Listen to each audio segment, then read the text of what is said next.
good than chatting about you. We're talking relationships this morning. Dr. Marlene Wasserman is in our studio, better known as Dr. Eve. Hello. Hi. She's giving us some advice about our relationships. We're talking and figuring out how to keep each other motivated, literally. Before we get back to our conversation, this morning we're chatting to our Expresso couples as well. They're really vibrant and cool. Whether they have any goals or New Year's resolutions that they need their partners to help them with keeping.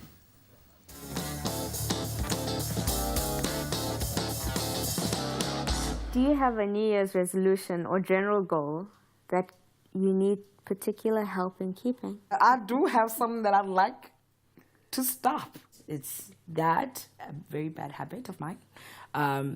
Jim?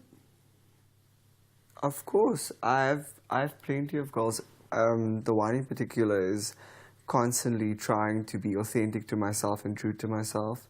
And I know if I ever wasn't, Cameron would make me aware of that. I'm not a great fan of New Year's resolutions.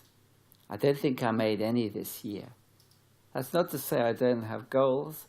The goals I'll tell you about, but they can come at any time of year. It certainly does help when you know a goal, because if I'm flagging or I'm unsure, then you can shiv me along. My goal for 2017, I think, would be to be fully self-employed. I think for me, the most important thing I've always tried to work towards is try to be healthy. And I have a weakness for sugar. Last year, he was struggling to get back into cycling. And I was nagging / motivating him to get back in the saddle. But you need that cheerleader. Helping your partner keeping those goals. Our Expresso couples, I think they did really well. We're going to our phone lines this morning. 0839133728. Lorraine from Potchefstroom, good morning. What's your comment or question? Keep it short, please. Morning. It's actually from Potchefstroom. That's fine. What's your comment or question? I know. I just want to tell Dr. Eve, my husband and my husband and have been married for 52 years. Oh, sweet. And we've had 52 beautiful, beautiful years. I love him more than I ever did. We have always never made a decision one without the other. Even if something was organized at work by somebody, we always said we will come back to you and discussed it between the two of us all our married life.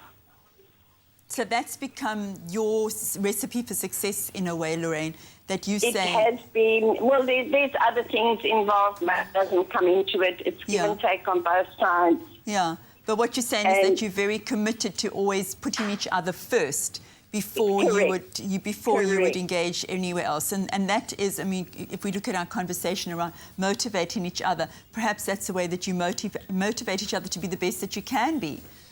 I hope you're not cramping each other's styles that way by him saying, no, you can't do that, Lorraine. I want you to stay at home with me, rather.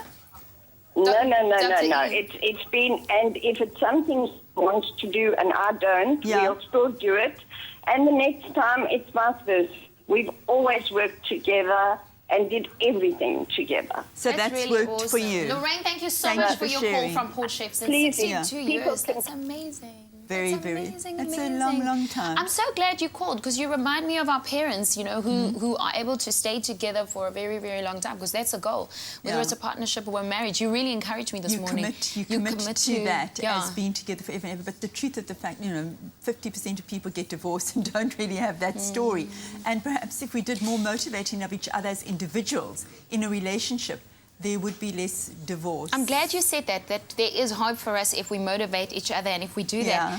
Earlier we talked about sitting down and achieving goals together. I mean, I'm thinking of Lorraine. They had a strategy. They come home and they talk about... Absolutely. They make the time to do that. And just like you have to sit at home and say we're going to have a budget evening and not run away because it feels difficult. So how do we make time? You just create a date. You know, you get online and you WhatsApp each other and you say, this is the date. Are we scheduling this is the date where we're going to have our conversation? And people don't like it because they feel threatened and they feel like they're going to be in trouble, there's going to be criticism. I really encourage people to do that. But when you set goals, one of the first rules is that you want to be very specific about what your goals are.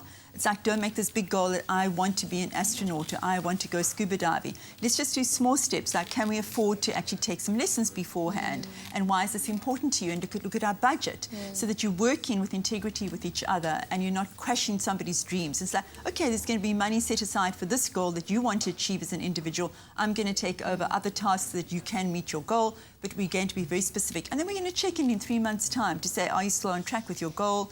And then have 5-year plans, 10-year plans, and see how we're doing as a couple. Okay, well, Lorraine, listen, thanks again for motivating us this morning. Apologies that I had to cut you short, but this is a live show, so we have to get to all the little bits. There's still more coming up with Dr. Eve. We are going to talk about setting goals together and also those individual goals that we touched on earlier as well. But we're heading back to the kitchen. It's cooking with kale.